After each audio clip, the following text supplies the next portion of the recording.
السلام علیکم ورحمۃ اللہ۔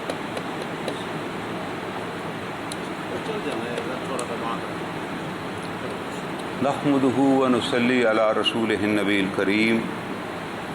اعوذ باللہ من الشیطان الرجیم، بسم اللہ الرحمن الرحیم۔ رب اشرح لی صدری ویسر لی امری واحلل عقدۃ من لسانی یفقہوا قولی۔ قال اللہ تعالی فی قرآن المجید فاتبعوا ملۃ ابراہیم حنیفا وما کان من المشرکین۔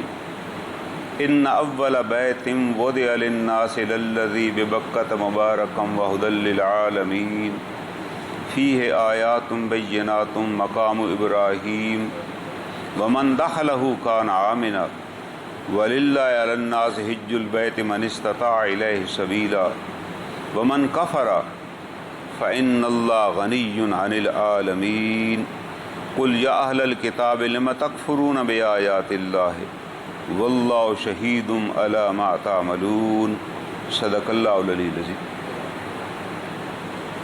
یہ آیات کریمہ ہم نے گزشتہ جمعے کو بھی ان کی تلاوت کی تھی، اس کی تشریح رہ گئی تھی۔ ان آیات کریمہ میں سب سے تو پہلے اللہ تعالیٰ نے حکم دیا کہ آپ ملت ابراہیم کی پیروی کیجیے۔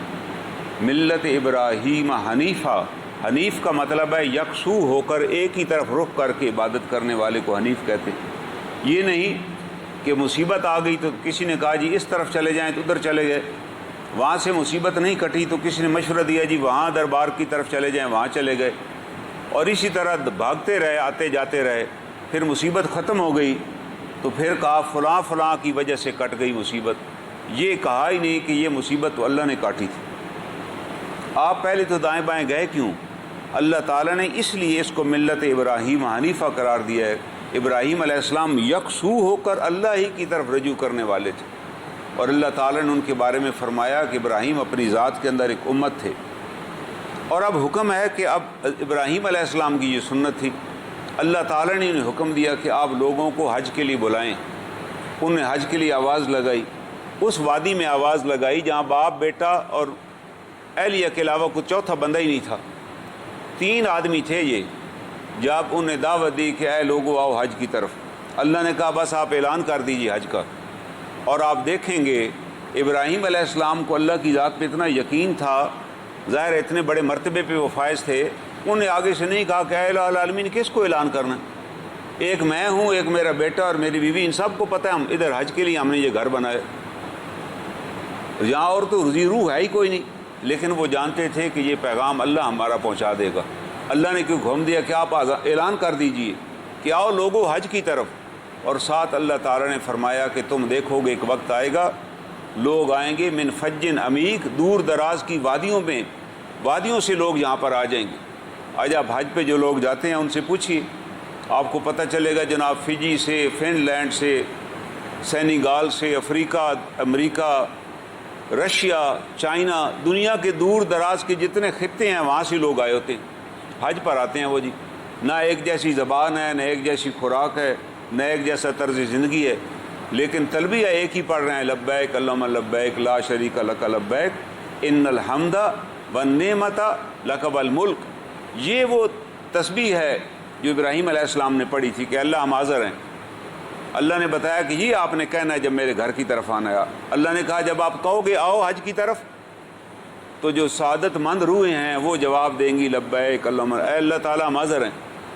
اور یہ بتایا گیا، فقہاء نے لکھا ہے کہ جب یہ آواز لگائی جناب ابراہیم علیہ السلام نے تو اللہ تعالیٰ نے کچھ باسعادت روحوں کو یہ مقام بخشا کہ انہوں نے کہا لبیک اللہم لبیک، ان کے حصے میں، ان کی قسمت میں حج لکھ دیا گیا، اور وہ سارے لوگ حج پر جاتے ہیں۔ تو یہ اللہ تعالیٰ کا نظام ہے نا۔ ایک صاحب مجھے ملے یہاں پر ڈھیری حسن آباد میں ہی ہوتے ہیں، بلکہ ٹالی موری کے قریب ان کا گھر ہے، وہ 7 حج انہوں نے کیے ہوئے ہیں، وہ محکمہ حج کے اندر تھے، ملازم تھے وہاں پر، ایک حج تو وہ کر سکتے تھے۔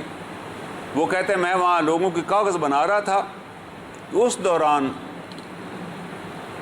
ایک خاتون آئیں، بوڑھی خاتون، حج کے لیے انہوں نے اپلائی کیا ہوا تھا، ان کا نام نہیں نکلا تھا، پتہ کرنے آئیں کہ میرا کیا بنا جی، تو آ کر میرے دفتر میں وہ زمین پر بیٹھ گئیں کہ بیٹا میرا نام بھی دیکھو کہ میرا نام کیوں نہیں نکلا.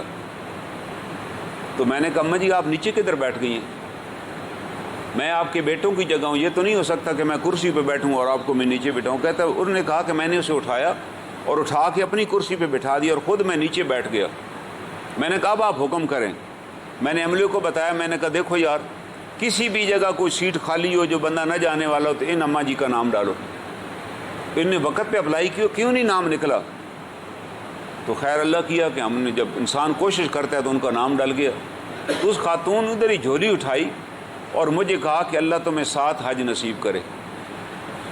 کہتا جی آج اب میں ریٹائر ہو چکا ہوں لیکن اب میں 7 حج کر چکا ہوں اور یہ حج اس اماں جی کی دعا کی وجہ سے میں نے کی. میں کام ملازم تھا, ایک حج تو شاید میں کر لیتا محکمے والوں کے ساتھ کسی انتظامات کے چکر میں وہاں جانے کے معاملے میں, لیکن ایک سے زیادہ تو جا ہی نہیں سکتا تھا. ایک دفعہ چلا جاتا تو پھر جا ہی نہیں سکتا تھا. کہتے بھائی آپ ایک حج کر چکے ہیں, آپ کدھر جا رہے ہیں دوبارہ؟ لیکن یہ اللہ کے بندوں کی جو دعا ہوتی ہے نا, جو اخلاص ہوتا ہے نا, جو عاجزی ہے نا, اللہ کو یہ پسند ہے کہ اس نے یہ نہیں سوچا کہ یار میں افسر ہوں میں نیچے کیوں بیٹھ جاؤں. ہمارا تو ہر جو اردلی ہے نا دفتر کا, وہ بھی اپنے آپ کو افسر ہی سمجھتا ہے. وہ بھی آپ کو دفتر میں نہیں جانے دیتا کہ جی باہر کھڑے ہوں صاحب آئے گا تو میں بتاؤں گا. وہ یہ بھی بتانے کو تیار نہیں ہے کہ صاحب آج نہیں آئے گا یا صاحب کدھر دفع ہو گیا ہے. وہ کہے گا بھائی آپ ٹھہریں, آپ بس انتظار کریں آپ ان کے آنے کا. ہمارے ہاں تو یہ فرعونیت ہے نا. لیکن اس نے کہا کہ نہیں بھائی ایک خاتون اندر آئی ہے اور وہ میری عمر والدہ کی عمر کی ہے تو وہ نیچے بیٹھ گئی, یہ تو میرے لیے بڑی شرم کی بات ہے. کہتا میری اس بات پر اس نے کہہ دیا کہ اللہ آپ کو 7 حج نصیب کرے. میں 7 حج کر کے آ گیا. یہ بات ہے ساری نصیب کی, بات ساری طلب کی ہے. اگر آپ کی طلب ہے تو اللہ تعالیٰ آپ کو حج پہ لے جائیں گے. اگر آپ کی طلب نہیں ہے تو آپ پھر پیسے بھی ہوں گے تو آپ نہ جا سکیں گے. میں ایک ایسے شخص کو جانتا ہوں جو ہندو تھے اور دعا کیا کرتے تھے کہ اللہ تعالیٰ مجھے, اے میرے بھگوان سے دعا کرتے تھے کہ اے میرے بھگوان مجھے ہدایت نصیب کر. یہ بھی کسی عالم دین سے ان کی ملاقات ہوئی تو اس عالم دین نے یہ نہیں کہا کہ یار تم کافر ہو جو ہندو ہو. اس لڑکے کو کہا, وہ لڑکے تھے اس وقت, کہنے لگے بس میرے لیے یہ بات ہے کہ جب بھی تم عبادت کرو نا, یہ بھی اس عالم دین نے کہا کہ یار یہ عبادت تمہاری غلطی ہے. اس نے کہا بس جب بھی عبادت کرو نا تو بھگوان سے ایک ہی دعا کرنا کہ اے بھگوان مجھے ہدایت نصیب کر. کہتا میں نے اس عالم دین کی بات کو پلے باندھ لیا کہ یار یہ بڑی اس نے بات کی ہے. اس نے یہ نہیں مجھے کہا کہ تم ہندو ہو یار تمہاری کون سی دعا قبول ہوتی ہے. اللہ تو ہندو کی بھی دعا قبول کر لیتا ہے نا. اللہ وہ تو رب العالمین ہے. وہ تو کہہ رہا ہے میں ہر ایک کی دعا سنتا ہوں اور میں چاہوں تو کسی کافر کا خواب بھی سچا کر دکھاؤں اور چاہوں تو کسی نیک آدمی کا خواب بھی سچا نہ ہو.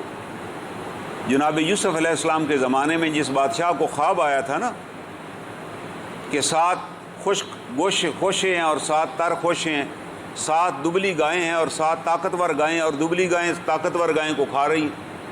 یہ اس خواب تھا. اس نے بات لوگوں سے پوچھا تو انہوں نے کہا جی ہم تو خواب کے بارے میں کچھ نہیں جانتے, بس یہ آپ کا وہم ہے جی. اس نے کہا یار یہ وہم نہیں ہے, میں نے 7 کمزور گائیوں کو 7 صحت مند گائیوں کو کھاتے دیکھا ہے.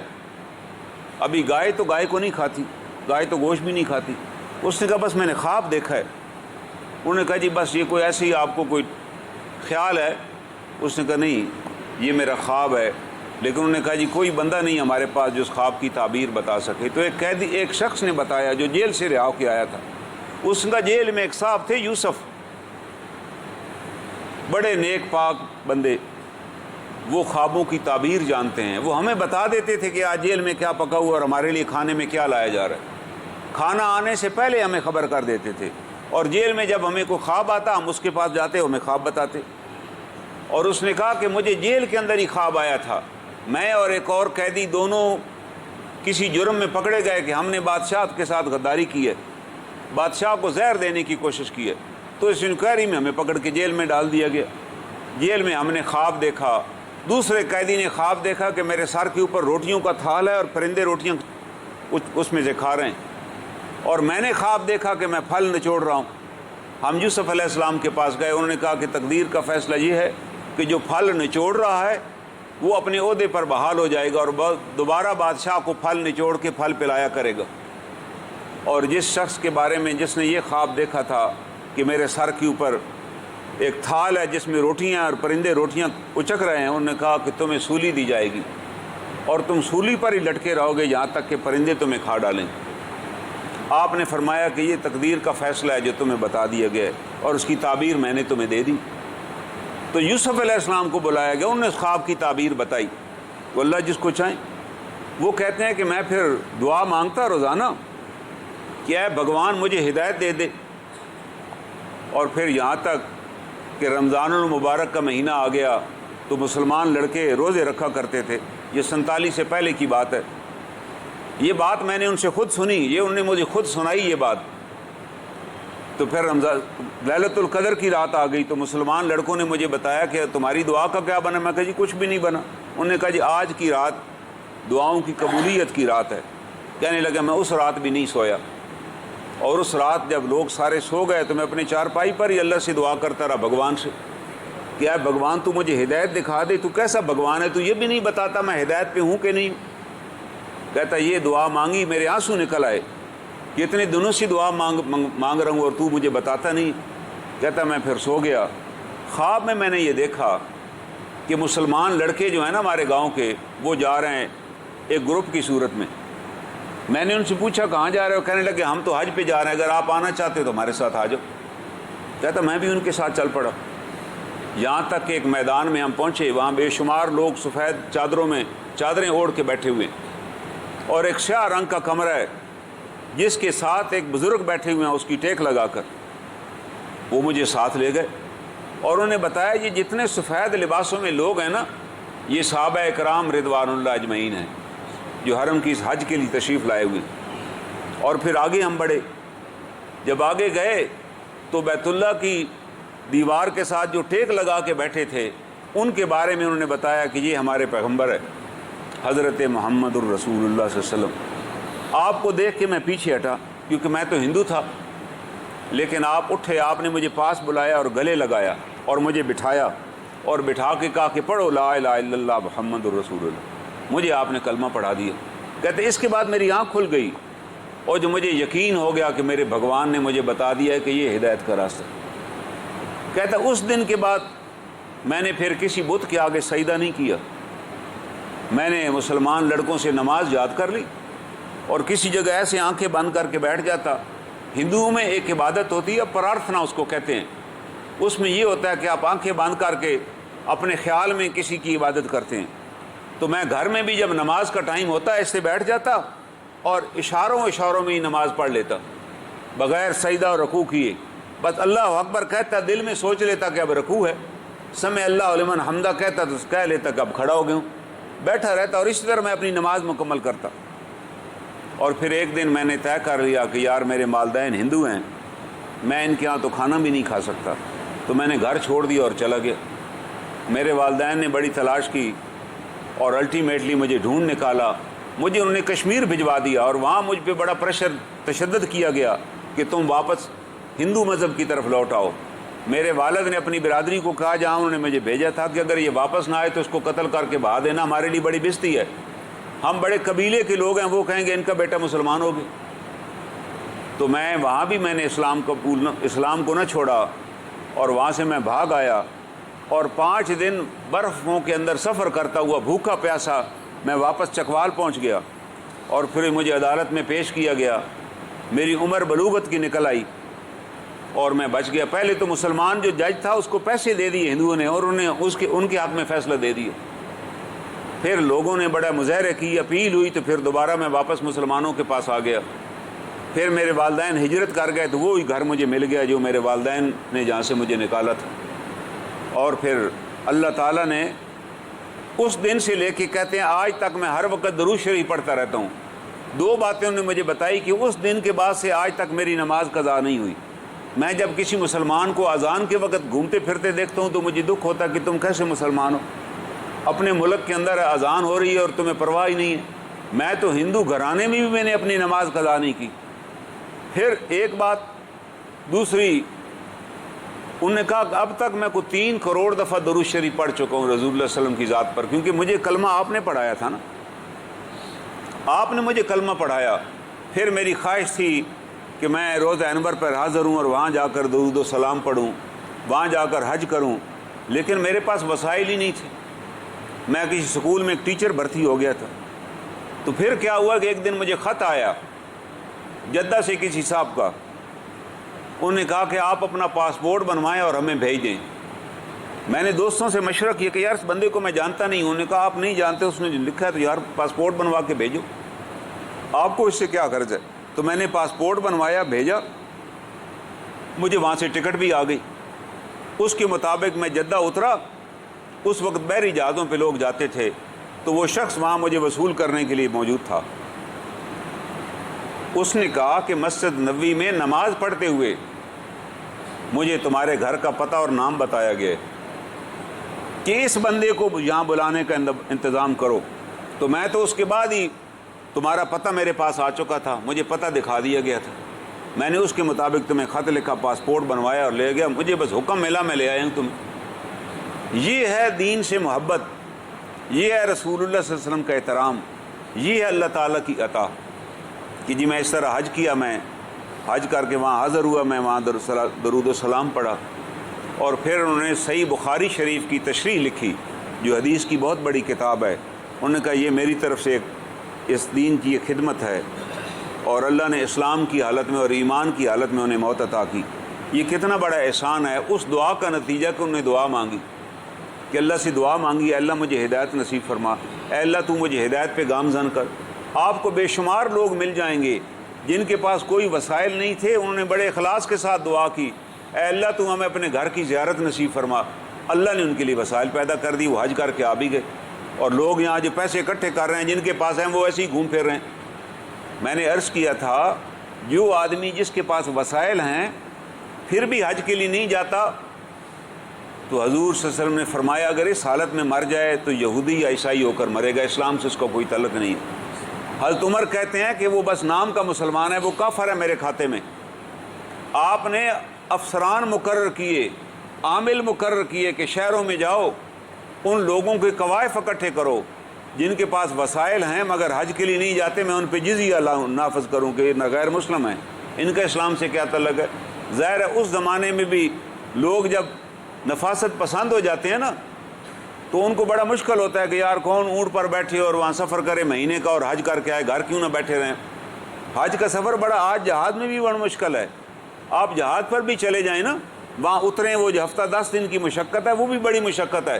اگر آپ دیکھیں تو اللہ نے ایسے تو نہیں کہہ دیا کہ تم اگر حج کر کے واپس لوٹو گے، کسی کے ساتھ لڑائی جھگڑا نہیں کرو گے، بے حیائی نہیں کرو گے تو ایسے واپس آؤ گے جیسے آج ماں کے پیٹ سے آئے ہو۔ اس زمانے کے لوگوں کے لیے وہ مشقت تھی، آج ہمارے لیے یہ مشقت۔ آج تو ہم گاڑی میں بھی 6 گھنٹے سفر کریں نا، کار ایئر کنڈیشن میں بھی تھک جاتے ہیں، کہتے ہیں یہ آج تھک گئے ہیں۔ وہ اونٹ پر بھی سفر کر کے نہیں تھکتے تھے۔ تو وقت کے ساتھ ساتھ ہے، انسان کمزور ہے، اس کے اندر وہ چیز رہی نہیں، لوگ ورنہ پیدل سفر کرتے تھے۔ ہم نے ان لوگوں کو دیکھا ہے جو یہاں سے پیدل روانہ ہوئے اور پیدل حج کر کے واپس آئے، پھر ان کو بھی دیکھا جو اونٹوں پر گئے تھے، پھر ان کو بھی دیکھا جو بحری جہازوں پر جاتے تھے اور 15 دن سمندر میں رہتے تھے، اور 15 دن لگاتار بیمار ہی رہتے تھے، کیونکہ سمندر کے سفر میں ہوتا تھا عام آدمی جب سمندر کا سفر کرتا تھا تو اس کا کھانا ہی ہضم نہیں ہوتا تھا، اس کا پیٹ ہی ٹھیک نہیں رہتا تھا، لیکن اس کے باوجود وہ جاتے تھے، حج کر کے واپس آتے تھے۔ آج تو آپ نے یہاں سے بیٹھنا ہے، بائی ایئر سفر کرنا ہے، وہاں پہنچ جانا ہے، اور لیکن وہاں پھر وہی تکالیف ہیں، وہی امتحانات ہیں۔ اور یہ اس حج کے سفر کی جو ڈیوٹی ذمہ داری ہے وہ یہ ہے کہ اگر اللہ آپ کو توفیق عطا کرے تو اس سفر کو ضائع نہ کریں۔ آپ یوں سمجھیں کہ آپ اللہ کے مہمان ہیں وہاں پر۔ آپ جب وہاں پہنچ، نام آپ کا آ گیا، تو آج سے آپ سمجھ لیجئے کہ آج اللہ نے مجھے مہمان بنا لیا ہے، اب مجھے وہ کام کرنے ہیں جو ایک مہمان کے شایان نشان ہے۔ مجھے کوئی ایسی گھٹیا حرکت نہیں کرنی جو مہمان نہیں کرتا۔ مہمان کا کیا کام ہے؟ آپ کسی کے یہاں مہمان بنیں، جائیں کسی کے گھر، تو آپ نے کیا کرنا ہے؟ پہلی بات یہ ہے کہ جہاں میزبان آپ کو بٹھائے وہاں بیٹھیں۔ یہ نہیں کہ وہ میزبان آپ کو کہے جی آپ اس کمرے میں تشریف رکھیں، آپ کہیں نہیں میں نے یہاں نہیں بیٹھنا، میں آپ کے مکان کی چھت پر بیٹھوں گا، تو یہ پرلے درجے کی بدتمیزی ہے۔ وہ آپ کو نہیں چھت پہ لے جانا چاہتے، ان کے کوئی اور مسائل ہوں گے۔ میں ویسے اسے کہوں نہیں مجھے اندر والے کمرے میں بٹھائیں، یہ کمینگی ہے اس مہمان کی کہ آپ کو یار اس نے مہمان بنا لی، یہ تو میزبان کی مرضی ہے نا، آپ کو کہاں بٹھاتا ہے۔ تو پہلی ڈیوٹی مہمان کی یہ ہے کہ جہاں اسے بٹھایا جائے وہاں بیٹھے، کیونکہ میزبان کو پتہ ہے میں نے اسے کہاں بٹھانا ہے۔ اور دوسری چیز، جو مہمان کھلائے وہ کھائے، یہ نہیں وہ کھانا لے آئے آپ کہیں کہ یہ تو میں کھاتا ہی نہیں ہوں، چاہے آپ نہ بھی کھاتے ہوں، بیمار بھی ہوں، تو کچھ نہ کچھ کھا لیجئے، نہیں مریں گے اس کھانے سے آپ۔ ایک آدمی نے بڑا اہتمام کیا کہ جی میرے مہمان آئے ہوئے ہیں، اور آپ نے جاتے ہی کہہ دیا کہ جی میں تو یہ چکن بھی نہیں کھاتا، چاول بھی مجھے ڈاکٹر نے نہیں مرنے لگے، آپ چاول کھا لیں، آپ تھوڑے سے، آپ تھوڑا سے جو کھانا ہے کھائیں، آپ وہ لایا جو ہوا ہے یار، کچھ تو کھا لیں نا۔ اتنا جلدی تو میں نے کسی کو مرتے نہیں دیکھا کہ جی میں نے روٹی کھائی تو میں مر گیا، چاول کھائے تو میں فوت ہو گیا۔ یہ سوچ لیں، یہ ایک قسم کا تکبر ہے کہ اس نے اہتمام کیا ہوا اور آپ کہہ رہے ہیں میں تو جی یہ ساری چیزیں مجھے منع ہے۔ میرا خیال ہے مر جائیں تو بہتر ہے، اس کا اکرام کرے، آپ کہیں کوئی بات نہیں ہے جی منع تو ہے لیکن میں تھوڑا کم کھا لوں گا۔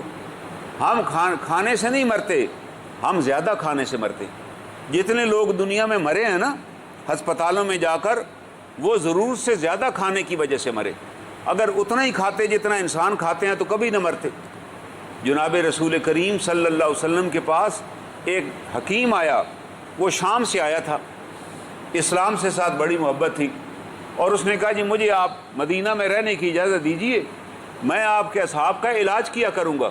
آپ نے اجازت دے دی، تو پورا مہینہ کوئی مریض ہی نہیں آیا۔ وہ آپ کے پاس آیا، کہنے لگے جی میں تو آیا تھا، ہمارے ہاں تو لوگ بڑے بیمار ہوتے ہیں جی، شام میں تو بڑا کام ہے، میں تو وہ کام چھوڑ کر آیا کہ چلیں عبادت بھی کروں گا اور خدمت بھی کروں گا، یہاں تو کوئی بیمار نہیں ہوتا۔ آپ نے کہا کہ ہمارا اللہ کا ایک حکم ہے، اللہ کمی بیشی معاف فرمائے، کہ میں نے کہا ہوا ہے کہ آپ کھانا کھائیں تو پھر ایک، اگر 3 حصے آپ کے یہاں گنجائش ہے تو 2 حصے کھانا کھائیں، 1 حصے کی جگہ چھوڑ دیں، پیٹ بھر کے نہیں کھانا۔ آپ نے فرمایا منافق کی نشانی ہے وہ پیٹ بھر کے کھاتا ہے۔ کلو وشربو، قرآن کی کیا آیت ہے؟ کلو وشربو ولا تسرفو، کھاؤ اور پیو، ولا تسرفو، مگر اسراف نہ کرو، کہ کھا تو لیا لیکن ابھی تک آنکھ نہیں بھری کہ یار وہ 2-4 کباب اور لے لوں، وہ فلاں چیز بھی لے لوں، جگہ نہیں ہے، لیکن کھانے کی ہرس ہے۔ یہ جب کھا لوں گا نا تو پھر اگلے 7 دن کچھ نہیں کھا سکوں گا، 7 دن ہی بیمار رہیں گے آپ، کیونکہ آپ نے اتنا کھا لیا کہ آپ کا معدہ اب کام کرنا ہی چھوڑ چکا ہے۔ اور جتنے لوگوں کی موت ہوتی ہے وہ بسیار خوری سے ہوتی ہے، کم خوری سے تو مرتا ہی کوئی نہیں۔ تو آپ نے فرمایا کہ یہ میری جو صحابہ کی جماعت ہے، یہ تو بھائی روزہ بھی رکھتے ہیں، ایک وقت کا کھانا مل جائے تو شکر کرتے ہیں، نہ ملے تو صبر کرتے ہیں، یہ کدھر بیمار ہوں گے؟ لوگ بیمار تو کثرت بسیار خوری سے ہوتے ہیں، زیادہ کھاتے ہیں، یہاں تو کوئی زیادہ کھانے والا نہیں ہے۔ وہ واپس چلا گیا، اس نے کہا اگر یہ آپ کی قرآن میں لکھ دیا گیا کلو وشربو ولا تسرفو، تو پھر حکیم جالینوس کے لیے بھی کچھ نہیں چھوڑا قرآن نے۔ یہ سب سے بڑی آیت ہے انسان کی غذا کے بارے میں کہ یار اتنا کھائیں جتنا آپ کی ضرورت ہے، اس سے زیادہ نہ کھائیں کہ بھائی وہ چیز بھی آ گئی ہے تو کھا لیں۔ کھانا ہم کھا چکے ہوتے ہیں تو کوئی میں بتاتا ہے جی فلاں چیز تو رہ گئی، ہم کہتے ہیں چلیں وہ بھی لے آؤ، حالانکہ یہ ظلم ہے۔ جب آپ کھانا کھا کے اختتام کر چکے ہیں، اب نظام ہضم نے اپنا کام شروع کر دیا، اب اس کے بعد اور چیز نہ ڈالے اس مشین میں، ورنہ مشین جیم ہو جائے گی اور آپ بیمار ہو جائیں گے، اور اگلے 15 دن آپ کچھ بھی نہیں کر سکیں گے۔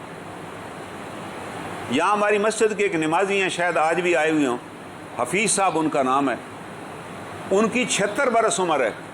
کتنی عمر ہے جی؟ 76 برس۔ 76 برس بڑی عمر ہوتی ہے۔ ان کی والدہ پسرور میں ہوتی ہیں، پسرور یہاں سے 370 کلومیٹر ہے، 370 کلومیٹر وہ ہر 15 دن بعد اپنی والدہ کو ملنے جاتے ہیں۔ کہتے جی 15 دن بعد میں جاتا ہوں، اپنی والدہ کی زیارت کرتا ہوں، 2-4 گھنٹے ان کے پاس گزارتا ہوں، کبھی کبھار وہ بہت ضد کریں تو ایک رات قیام کر لیتا ہوں، ورنہ بس 2-3 گھنٹے گزار کے واپس آ جاتا ہوں۔ میں نے کہا جاتے کس طرح ہیں؟ آپ مجھے بتائیں، 370 کلومیٹر آپ کسی بس پہ جائیں یا کوچ پہ بھی جائیں تو آپ اس دن تو واپس نہ آ سکیں گے۔ اس نے کہا نہیں میں کوچ پہ نہیں جاتا، میرے پاس ہونڈا سی ڈی ہے، میں فجر کے وقت نماز پڑھ کے ہونڈا سی ڈی نکالتا ہوں اپنی موٹر بائک، اور یہاں سے سٹارٹ لیتا ہوں اور پھر میں 6-7 گھنٹے میں پسرور پہنچ جاتا ہوں۔ گھنٹہ 2 گھنٹے وہاں بیٹھتا ہوں والدہ صاحبہ کے ساتھ، پھر میں کہتا ہوں اچھا اماں جی اب میں واپس جا رہا ہوں، 15 دن بعد پھر جو میں نے واپس آنا ہے، پھر سٹارٹ کرتا ہوں موٹر سائیکل، واپس آ جاتا ہوں۔ میں نے ان سے ایک سوال کیا، کیا آپ تھکتے نہیں ہیں؟ کہتا نہیں، میں لفظ تھکاوٹ کا تو میں عادی نہیں ہوں، مجھے پتہ ہی نہیں ہے تھکاوٹ کیا ہوتی ہے۔ مجھے 10 دفعہ بھی آنا جانا پڑے نا، پسرور 370 کلومیٹر روزانہ بھی، مجھے تو کوئی تھکاوٹ کا احساس ہی نہیں، میں جانتا ہی نہیں ہوں تھکاوٹ کیا چیز ہے۔ اس کی وجہ انہوں نے یہ بتائی کہ جب میری پہلی دفعہ نوکری لگی نا پنڈی میں، تو میرے والد صاحب نے مجھے نصیحت کی کہ بیٹا تم وہاں جا رہے ہو نوکری پر، بازار سے کوئی چیز خرید کے نہ کھانا، خود پکا کے کھانا، بازار کی پکی ہوئی کوئی چیز نہیں کھانی، خود پکانا ہے۔ کہتا پہلے دن ہی میں راجہ بازار گیا، ایک توا اور ایک دیگچی لے آیا، وہ دن اور آج کا دن ہم کھانا گھر ہی بناتے ہیں، گھر ہی پکاتے ہیں۔ پھر میں نے شادی کر لی تو میری اہلیہ پکاتی تھی، بازار سے کبھی نہیں کھایا، جس کا نتیجہ میں کبھی بیمار ہی نہیں ہوا۔ آج ہم نے کہیں سے برگر کھایا، کہیں سے پکوڑے کھائے، کہیں سے کچھ کھایا، کہیں سے کچھ الا بلا کھائی، نتیجہ ہفتے میں 2 دفعہ ویسے ہی بیمار رہے، جسم کے اندر وہ طاقت پیدا ہی نہیں ہوئی جس کے ذریعے ہم نے چلنا تھا۔ نتیجہ یہ نکلا کہ 50 سال کے بعد یا 60 سال کے بعد ہمارے ہاتھ پاؤں جواب دے گئے، ہم کسی کام کرنے جوگے ہی نہیں۔ وہ اسی مسجد کے نمازی ہیں، 76 برس کے ہیں۔ کہتا جی مجھے تو کوئی پتہ نہیں ہوتا کہ تھکاوٹ کس بلا کا نام ہے۔ وجہ کہ اپنی ظاہر ہے میں نے جب روٹی پکانی ہے تو اپنے لیے ایک ہی پکانی ہے اور وہی میں نے کھانی ہے، یہ نہیں کھانی کہ آدھی اور توڑ کے کھا لوں، کیونکہ میں نے پکائی ایک ہوئی ہے نا جی، میں نے تو پتہ ہے کہ محنت لگتی ہے اس کے اوپر، تو اتنا ہی پکایا جتنا میں نے کھانا ہے۔ تو اللہ تعالیٰ نے ان کو ایک تو ماں کی دعا اور ایک جو احتیاط کے ساتھ کھانا ہے کہ آپ نے اپنا بنا کر کھانا ہے، تو اس کے کتنے اثرات ہوں گے کہ وہ بندہ آج بھی صحت مند ہے اور حالت ایمان کے اندر ہے، اپنی والدہ کی 15 دن بعد زیارت کر لیتا ہے۔ ہم یہاں اپنے شہر میں رہتے ہیں اور کتنے ایسے لوگ ہیں وہ شہر میں رہ کے بھی اپنے والدین سے نہیں مل سکتے، کہتے جی ٹائم ہی نہیں ہوتا کہ اپنی والدین سے بھی ہم ملاقات کر سکیں۔ یہ ہے وہ سزا۔ تو یہ جو میں واقعہ بیان کر رہا تھا کہ جہاں جو آپ کو کھلایا جائے وہ آپ کھائیں، جو پلایا جائے وہ پئیں۔ جب آپ حج کے سفر پہ جا رہے ہیں نا تو یہ طے کر لیں کہ آپ اللہ کے مہمان ہیں۔ اب میں مہمان ہوں کسی کا، اس نے مجھے اپنی بیٹھک میں بٹھا دیا کہ آپ یہاں تشریف رکھیں، 5-10 منٹ بعد 3-4 اور مہمان آ گئے، وہ ان کو بھی لے کر آ گیا، ان کو بھی وہاں بٹھا دیا، تو میرا یہ حق نہیں ہے وہاں پر میں کہوں جی ان 4 کو یہاں نہ بٹھائیں، مجھے یہاں اکیلا ہی بیٹھنے دیں۔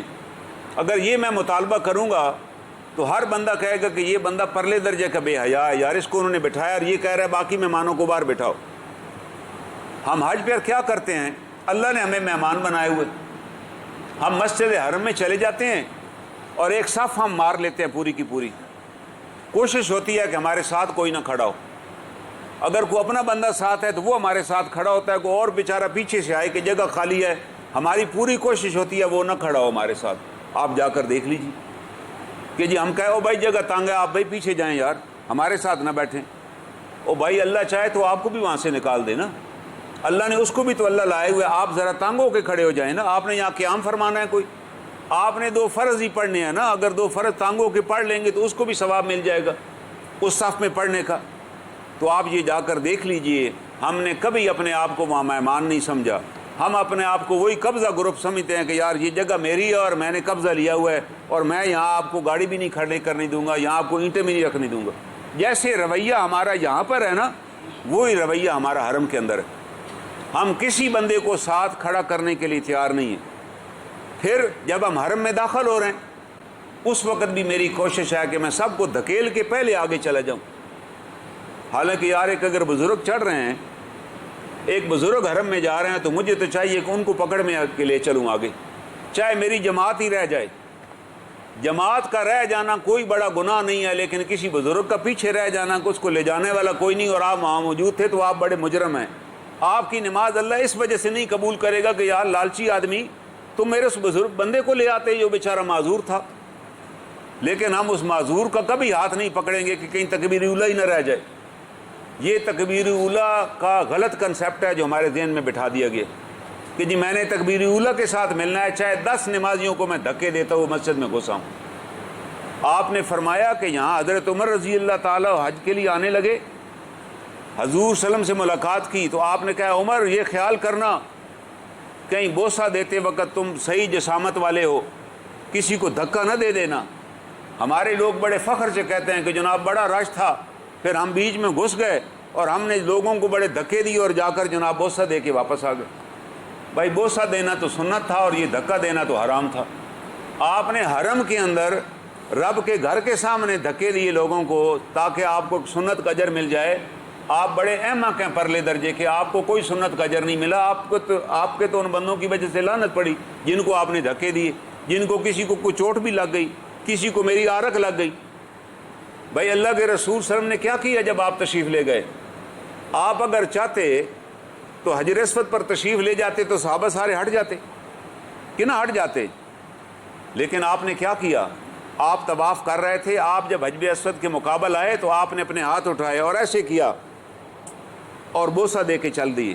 آپ نے بتا دیا کہ جب رش ہو تو پھر آگے جانے کی ضرورت نہیں ہے، تم نے جو حجر اسود کا استلام کرنا ہے اللہ نے دیکھ لیا اور بس یہی کافی ہے تمہارے لیے۔ آپ نے بتا دیا بھائی، جب آپ نے میں بتا دیا تو پھر کیا ضرورت ہے دھکے مارنے؟ حضرت عمر کو منع کر دیا، عمر خیال کرنا تم طاقتور ہو، کہیں طاقت کے خیال میں تم طواف کے دوران حجر اسود کو بوسہ دیتے ہوئے کسی کو تکلیف نہ پہنچا دینا کہ تم نے بھائی طواف مکمل کر لیا، تم نے حجر اسود کو بوسہ دے دیا۔ پھر جب ہم وہاں سے نکلتے ہیں میدان عرفات میں چلے گئے، وہاں بھی ہماری کوشش ہوتی ہے کہ جو خیمے میں بہترین جگہ ہے اس پر میرا قبضہ ہو جائے، اور اگر میں نے قبضہ کر لیا اور بعد میں کوئی آیا بیچارہ جس کی جگہ نہیں ہے، میں اس کو کبھی جگہ نہیں دوں گا۔ حالانکہ وہاں ایک دن گزارنا ہے یار، اگر ایک دن آپ باہر آ کر بیٹھ جائیں تو کیا فرق پڑتا ہے؟ ایک دن کسی بوڑھے کو آپ وہاں بٹھا دیں تو کیا فرق پڑتا ہے؟ کسی خاتون کو وہاں پہنچا دیں تو کیا فرق پڑتا ہے؟ لیکن نہیں جی، میں پہلے آیا ہوں۔ او بھائی آپ ایک دن کے لیے آئے ہوئے ہو نا، یہاں آپ آئے ہیں گناہ بخشوانے کے لیے، تو آپ تو یہاں گناہ کما رہے ہیں۔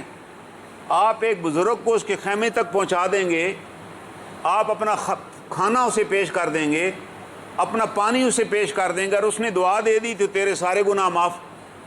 تجھے ایک بندہ اللہ دے رہے ہیں یار لیکن تو اس کو لینے کے لیے تیار ہی نہیں ہے۔ آپ عرفات کے اندر بھی مزدلفہ کے اندر بھی لوگوں کو لڑتے دیکھیں گے کہ یہ میری جگہ تھی، تم ادھر کس طرح بیٹھ گئے ہو؟ بھائی چند گھنٹے ہیں بھائی، یہ رویہ ہوتا ہے دراصل، یہ ہمارا رویہ بن چکا ہے نا قبضہ گروپ والا۔ یہ رویہ ہمارا وہاں بھی نہیں ختم ہوتا، پھر ہم واپس آتے ہیں تو اسی طرح جیسے پہلے گئے تھے۔ ایک نابینا تھا نا، نابینا بھیک مانگ رہا تھا، تو کوئی صاحب آئے اور اس کے جتنے پیسے جمع کیے تھے لے کے بھاگ گئے۔ اس نے پیچھے سے کہا حاجی صاحب یہ ظلم نہ کریں میرے ساتھ۔ وہ واپس پلٹا، کہنے لگا تمہیں کیسے پتہ چلا میں حاجی؟ اس نے کہا یہ کام حاجی کو کر سکتا ہے، عام نمازی نہیں کرے گا۔ یہ کسی حاجی کو ہی توفیق مل سکتی ہے کہ نابینے کے پیسے چھین لے، کیونکہ اس کو وہاں سے لعنت پڑی ہوئی ہے نا، اس نے بڑا جرم جا کر کرنا ہے۔ اس لیے مجھے خیال آیا کہ ضرور کوئی حاجی ہوگا، ہم وہی نام کے حاجی، ہمیں نہ پتہ ہے مزدلفہ میں ہم نے کیا کرنا ہے، کہ بھائی ہم تو وہاں گئے ہوئے اکرام کرنے کے لیے، دیگر اللہ کے مہمانوں کا مفت۔ حج میں سب سے بڑا کام تو خدمت ہے، آپ اللہ کے مہمانوں کا اکرام کریں۔ کسی نے کہیں جانا ہے تو آپ پہنچا کر آئیں، کوئی اپنے خیمے سے بھولا ہوا ہے تو آپ وہاں اس کی مدد کریں، کسی کو کھانا نہیں ملا تو آپ اپنا کھانا پیش کریں۔ یہ کبھی نہیں ہوگا کہ آپ اپنا کھانا پیش کریں اور وہ آپ کو بھوکا رکھے، یہ سوال ہی پیدا نہیں ہوتا، کیونکہ سب مہمان اللہ کے ہیں۔ لیکن اگر میں پیش نہیں کروں گا تو وہ کھانا میں خود بھی نہیں کھا سکوں گا، کیونکہ یہ اللہ تو کہہ دیں گے کہ بھائی میرا بندہ تیرے پاس آیا تھا۔ اور قیامت والے دن اللہ تعالیٰ یہی سوال کریں گے کہ اے میرے بندے، میں بیمار تھا تو نے میری عیادت نہیں کی، میں بھوکا تھا تو نے مجھے کھانا نہیں کھلایا، میں پیاسا تھا تو نے مجھے پانی نہیں پلایا، مجھے سواری چاہیے تھی تو نے مجھے سواری نہیں کیا۔ وہ بندہ کہے گا اے الہ العالمین، یہ کیسے ممکن ہے کہ آپ کو بھوک لگے اور آپ میرے پاس ہیں اور میں آپ کو کھانا نہ کھلاؤں؟ اللہ تعالیٰ فرمائیں گے کہ ہاں میرا فلاں بندہ تیرے پاس آیا تھا، اس نے کہا میں بھوکا ہوں مجھے کھانا کھلاؤ، تم نے تو نہیں کھانا کھلایا۔ وہ پیاسا تھا، تمہیں پتہ تھا، تمہارے پاس پانی کی بوتل تھی جو تم لے جا رہے تھے کہ عرفات میں جا کر پیوں گا۔ او بھائی تم عرفات میں تو جا کر پہنچو گے تو پیو گے نا، اس کو تو بھی پلاؤ نا جو رستے میں تمہیں ملا ہے۔ تمہارا کیا خیال ہے تم پانی یہاں اس کو نہیں پلاؤ گے تو وہ تمہیں وہاں پیسہ مار دے گا؟ یہ اللہ کی شان کے خلاف ہے، تمہیں اللہ کی ذات پر ایمان ہی نہیں ہے، تمہیں توکل ہی نہیں ہے۔ تم بس حج کا نام لکھوانے کے لیے آ گئے ہو کہ بس میں حج کر لی اور ابھی آئندہ میرے نام کے ساتھ حج ہی لکھا جائے گا. لیکن اللہ تعالیٰ ہمارے اعمال کی وجہ سے ہمیں پکاریں گے. وہ جو میرا نام لکھا ہوا ہے نا سرکاری کاغذوں میں شناختی کارڈ کے، اس کے اوپر نہیں مجھے پکارا جائے گا. جو میرے اوریجنل اعمال ہیں اس نام سے اللہ مجھے پکاریں گے. اس لیے رسول اللہ صلی اللہ علیہ وسلم فرمایا کہ جھوٹ مت بولو ورنہ قیامت کے دن تم جھوٹے کے نام سے پکارے جاؤ گے. آج برف والے کو ہم برف والا کہہ کر پکارتے ہیں. آج پلاسٹک بیچنے والے کو ہم کہتے ہیں فلاں پلاسٹک والا، فلاں فلاں والا، وجہ کہ اس کام کی وجہ سے اس کا نام پڑ جاتا ہے. تو اللہ تعالیٰ فرماتے ہیں جو تمہارے یہاں اعمال ہیں اس کے حساب سے ہم تمہیں پکاریں گے. تو جب آپ حج پر آ ہی گئے ہیں بھائی تو ہر حاجی کا اکرام کریں کہ پتہ نہیں اس کا کون سا عمل تھا، اللہ نے اسے اپنے گھر بلایا ہے. آپ اس کی مدد کریں. آپ مسجد میں بھی آ کے کوشش نہ کریں پہلی صف میں بیٹھنے کی. جو بزرگ آپ کی مساجد کو انہیں آنے دیں. اللہ تعالیٰ دیکھ رہا ہے نا کہ یہ بندہ چاہتا تو پہلی صف میں آ سکتا تھا، مگر اس نے اصرار کیا کسی اور کو صف دے دی تو اللہ آپ کو 2 اجر عطا کریں گے. اگر وہاں آپ کی جماعت رہ جائے حرم کی تو کیا فرق پڑتا ہے. آپ کے دل میں یقین ہونا چاہیے کہ میں ایک بزرگ آدمی کو معذور کو لے کے حرم میں آیا ہوں، میری جماعت رہ گئی، اللہ اس کمی کو پورا کر دیں گے. اللہ دیکھ رہے ہیں نا کہ آپ نے کس کی مدد کی ہے. اللہ تعالیٰ کے یہاں کو نبینہ فرشتے تو نہیں بیٹھی وہ کہے کہ جی اس کی جماعت رہ گئی ہے بس نمبر 5 کاٹ لو. اللہ خود دیکھ رہے ہیں کہ یہ میرا بندہ ہے جس نے میری اس جماعت کی پرواہ نہیں کی، اس نے میرے بندے کی پرواہ کی ہے جو حج کرنے آئے ہوئے اور معذور تھا. اللہ کو اپنے بندوں سے پیار ہے. اللہ میں یہ سکھا رہے ہیں کہ بندوں کے لیے آپ نے جینا ہے، ورنہ عبادت کے لیے تو فرشتے موجود تھے، وہ سارے عبادت ہر وقت کر رہے ہیں. پہلی صف میں کھڑے ہیں فرشتے. جو فرشتہ ایک دفعہ بیت اللہ کے اوپر بھی ایک حرم ہے اس کے اوپر بھی فرشتے طواف کرتے ہیں، اور جس فرشتے کو ایک دفعہ طواف کی باری ملتی ہے پھر ساری زندگی دوبارہ وہ حرم میں نہیں آ سکتا، اس کی باری نہیں آتی. تو اللہ تعالیٰ کو طواف کی کیا ضرورت ہے؟ اللہ تعالیٰ کو ہماری نمازوں کی کیا ضرورت ہے؟ ہاں اللہ یہ چاہتے ہیں کہ ہمارے اندر وہ انسانیت پیدا ہو جائے جہاں ہم دوسرے کی تکلیف کا احساس کریں، جہاں دوسرے کا ہم فکر کریں. یہ فکر کریں گے تو اللہ ہمیں قبول نماز کا ثواب عطا کریں گے، چاہے آپ کی جماعت ہی ضائع ہو جائے. اللہ کو تو پتہ ہے نا کیوں جماعت ضائع ہوئی، کہ کسی کی خدمت کرنے میں جماعت ضائع ہوئی، اس کی جان بچانا. اگر آپ نماز بھی پڑھ رہے ہیں حرم میں اور آپ کو یہ پتہ چل جائے، یہ حدیث شریف ہے کہ ایک آدمی بوڑھا آ رہا ہے نابینا، آپ کو اندازہ ہو گیا کہ یہ اگر آگے جائے گا تو گرے گا، سٹیپ بنے ہوئے ہیں، تو آپ اپنی نماز توڑ دیجیے اور اس کو بچائیے. وہاں نماز توڑنا ضروری ہے، اور اگر آپ اپنی نماز پڑھتے رہے تو آپ کی تو نماز نہ ہوئی، وہ بندے کا قتل مر گیا تو آپ ذمہ دار ہوں گے کہ اللہ نے موقع فراہم کیا تھا. آپ نماز میں لگے ہوئے ہیں، نماز سے زیادہ اہمیت ہے اس کی جان بچانا، وہ تو ہم نے بچائی نہیں. اور سب سے اہم بات جس پر میں آج بات ختم کروں گا، جناب رسول کریم صلی اللہ علیہ وسلم نے جب طواف کیا آپ نے فرمایا کہ یہ شہر یہ بڑا مقدس شہر ہے، اور اس شہر کی ہوا یہ بھی بڑی مقدس ہوا ہے، اور یہ بیت اللہ یہ بھی بڑا مقدس ہے، اور یہ ذی الحج کا مہینہ یہ بھی اللہ کے ہاں بڑا مقدس ترین مہینہ ہے. لیکن ایک مسلمان کی عزت اور آبرو ان سب سے زیادہ ہے. ایک عام مسلمان کی عزت اور آبرو بیت اللہ سے، مکہ معظمہ سے، ذی الحج کے مہینے سے افضل ہے. یہ جناب رسول خدا کا فرمان ہے. آج ہم ہر ایک کی عزت تار کر رہے ہیں. آج ہمیں پیغام آتا ہے کسی کے بارے میں کہ فلاں ایسا ہے فلاں، ہم اسی وقت واٹس ایپ نکال کے کہتے ہیں جماعت نکل جائے، ہم کہتے ہیں نہیں اس کو شیئر کر کے ہم نے جانا ہے تاکہ 10 بندوں تک یہ بے حیائی پھیلا کے ہم رہیں. یہ آج ہم نے سیکھ لیا ہے. حالانکہ بتایا جا رہا ہے یار حرم سے بھی زیادہ اہم ہے ایک مسلمان کی عزت اور حرمت. اور آپ نے کہا کہ تمہارے جھوٹا ہونے کے لیے کافی ہے یہ بات کہ تم ادھر سے سنو اور آگے سنا دو بغیر تحقیق کیے. یہ پرلے درجے کا جھوٹا آدمی ہے جو سنتا ہے. آپ پوچھیں یہ آپ کو کس نے بتایا تھا؟ جی فلاں نے بتایا تھا تو میں نے آگے بتا دیا. بھائی آپ نے کیوں کر بتایا؟ آپ نے تحقیق کی؟ تو بغیر تحقیق کے کسی کو واٹس ایپ کر دینا، کسی کو پیغام دینا، یہ بھی جھوٹے بندے کی نشانی ہے. ہمیں اس مہینے میں اپنے بھائیوں کا احترام کرنا چاہیے، اپنے بھائیوں کا اکرام کرنا چاہیے اور اچھا انسان بن کے رہنا چاہیے. یہ اس مہینے کا تقاضا ہے، یہ حج کا تقاضا ہے. اللہ تعالیٰ سے دعا ہے اللہ تعالیٰ ہمیں ان آیات کی معرفت نصیب فرمائے. وآخر دعوانا ان الحمد للہ رب العالمین.